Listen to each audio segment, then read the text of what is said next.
प्रदेशाध्यक्ष आदरणीय गोविंद, उनकी हताशा निराशा अंतर्कलह को समझ सकता हूं। चाहे अहमदाबाद में कांग्रेस पार्टी का अधिवेशन रहा हो जिसमें पूर्ण रूप से उन्हें किस तरह से एक साइड में किया गया। सचिन जी, पायलट का जो पडला भारी चल रहा है उन सब से मैं मान सकता हूं कि वो मात्र अखबारों की सुर्खियां बनने के लिए बिना किसी आधार के गलत बयानबाजी कर रहे हैं। कांग्रेस के प्रदेश अध्यक्ष का ये वक्तव्य कि उन्होंने विधानसभा में दिए गए आश्वासन के विपरीत हमारे पूर्व के प्रतिपक्ष के नेता आदरणीय राजेंद्र जी राठौड़ का नाम लेकर अन्य गलत आरोप लगाए, मिथ्या आरोप लगाए। मैं निवेदन कर रहा हूं आपकी मार, पूर्ण रूप से मिथ्या आरोप लगाए। बाबा साहब ने हमेशा सत्य बोलने का पक्ष किया है, पर आज इंडियन नेशनल कांग्रेस के प्रदेशाध्यक्ष आदरणीय गोविंद जी ने कांग्रेस की हताशा निराशा और अंतर्कलह से जूझ रहे अपनी ही अंतर्कलह को उजागर किया है। उन्होंने आपकी मार्फत यह बयान दिया है कि राजस्थान के यशस्वी मुख्यमंत्री, राजस्थान के भागीरथ, विकास की गंगा के पर्याय आदरणीय भजनलाल जी ने विधानसभा में जो आश्वासन दिया उसकी अवहेलना हो रही है और इस संबंध में हम विशेषाधिकार हनन का प्रस्ताव राजस्थान विधानसभा में लाएंगे। सबसे पहले मैं उनकी हताशा निराशा अंतर्कलह को समझ सकता हूं। चाहे अहमदाबाद में कांग्रेस पार्टी का अधिवेशन रहा हो जिसमें पूर्ण रूप से उन्हें किस तरह से एक साइड में किया गया, और दूसरा विधानसभा में जिस तरह से वो बिल्कुल दिखने बंद हो गए, और तीसरा सचिन जी, पायलट का जो पडला भारी चल रहा है उन सब से मैं मान सकता हूं कि वो मात्र अखबारों की सुर्खियां बनने के लिए बिना किसी आधार के गलत बयानबाजी कर रहे हैं। विशेषाधिकार हनन कब लगता है, कैसे लगता है, मेरा मानना ऐसा है, पहला मेरा ये भ्रम था कि नहीं वो बहुत जानकार है, विधानसभा के कार्य और प्रणाली से पूर्ण रूप से परिचित है, लेकिन आज के उनसे बयान से लगता है कि वो इससे परिचित नहीं है। अगर किसी माननीय सदस्य का विधानसभा के अंदर किसी विशेष अधिकार का हनन होता है तो उसमें प्रश्न पैदा होता है कि विशेष अधिकार का हनन होता है या नहीं। माननीय मुख्यमंत्री जी ने अपने बजट सत्र के दौरान जो बात कही वो विकास से संबंधित थी। अनेक विधायकों ने अपने अपने क्षेत्र में विकास से संबंधित बात कही। माननीय यशस्वी मुख्यमंत्री जी ने कहा था कि मैंने बजट से पहले प्रतिपक्ष के नेता को स्वयं ने फोन कर उनसे निवेदन किया था कि आपकी पार्टी के कार्यकर्ता अगर संकोच से या पार्टी के विधायक संकोच से अपने क्षेत्र के विकास की कोई बात नहीं रखते हैं तो आपकी मार्फत आप इकट्ठा करके मुझे भेज दें। और उन्होंने ये भी कहा था कि मैंने प्रयास किया है कि राजस्थान के 200 के 200 विधानसभा क्षेत्रों में यथा योग्य एक समान विकास के कार्य हो। और उन्होंने विधानसभा में भी ये आश्वासन दिया था कि जो भी विधायक अपने विधानसभा क्षेत्र के विकास की बात लाएगा यथा होगी उसकी पूर्ति होगी।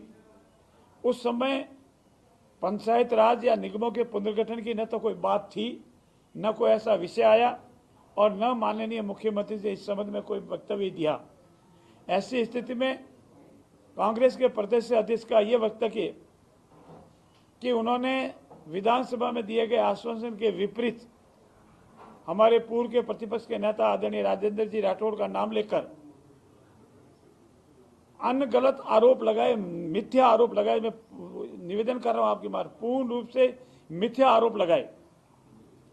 यह प्रशासनिक व्यवस्था है, कानूनी व्यवस्था है। पंचायतों का पुनर्गठन पंचायत राज अधिनियम के अनुसार होता है, नगर पालिकाओं का पुनर्गठन नगर पालिका अधिनियम के अनुसार होता है।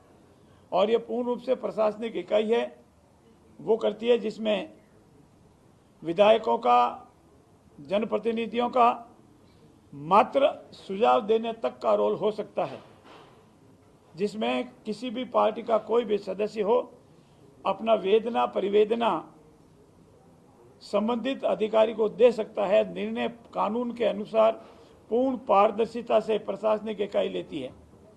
उसके बाद उसको सुनवाई का अवसर है जिला स्तरीय कमेटी के सामने, और उसके बाद उसको सुनवाई का अवसर है प्रदेश स्तरीय कमेटी के समक्ष। ऐसी स्थिति में आदरणीय प्रदेश अध्यक्ष जी ने जो वक्तव्य दिया है वो पूर्ण रूप से गलत, गैर जिम्मेदार और मात्र अंतर्कलह से जूझ रही कांग्रेस में सुर्खियों में बने रहने गैर जिम्मेदार वक्तव्य दिया है। मैं आपके संज्ञान के लिए बता दूं, सन 1975 में राजस्थान विधानसभा में एक ऐसा ही प्रकरण आया था। तत्कालीन पंचायत राज मंत्री जी ने आश्वासन दिया था कि हम पंचायत राज का कार्यकाल नहीं बढ़ाएंगे, पर उसके उपरांत पंचायत राज का कार्यकाल बढ़ गया। तो प्रोफेसर केदार और एक और माननीय विधायक ने यह प्रस्ताव लाने का प्रयास किया कि हमारे विशेष अधिकार का हनन है, और उस वक्त ये स्पष्ट रूप से निर्णय हुआ पार्लियामेंट के अनेक उद्धरणों को कोट करते हुए कि अगर किसी मंत्रिपरिषद के सदस्य द्वारा विधानसभा में कोई आश्वासन दिया जाता है तो विशेष अधिकार की श्रेणी में नहीं आता है, वो आश्वासन समिति के समक्ष जा सकता है। मेरा ऐसा मानना है और मेरा तथ्यों के आधार पर ही मानना है कि उन्होंने गलत बयान दिया। इतना ही नहीं, तथ्यों से परे जाकर के बिना किसी विषय वस्तु के अगर कोई बयान देता है तो मानना है कि वो गैर जिम्मेदाराना बयान है और उसके लिए उनको माफी मांगनी चाहिए।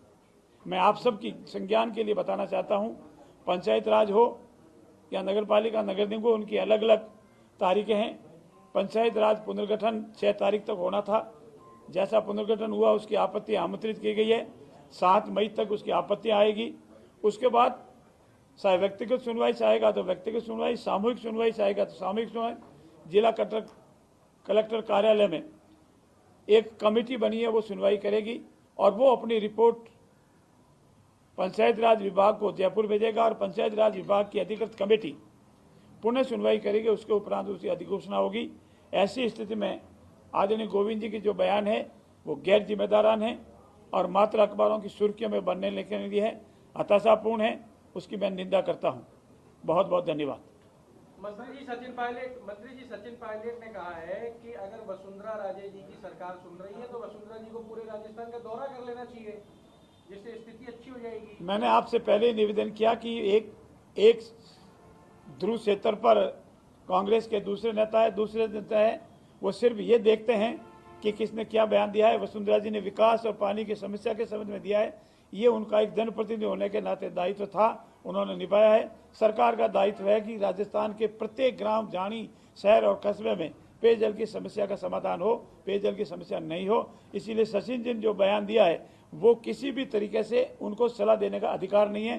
पहले खुद भी एक बार कहीं भी दौरा कर दे और ये बताए कि आपके संबंध में पूर्व माननीय मुख्यमंत्री, तत्कालीन मुख्यमंत्री जो बयान दिया था उसको आप सही मानते हैं।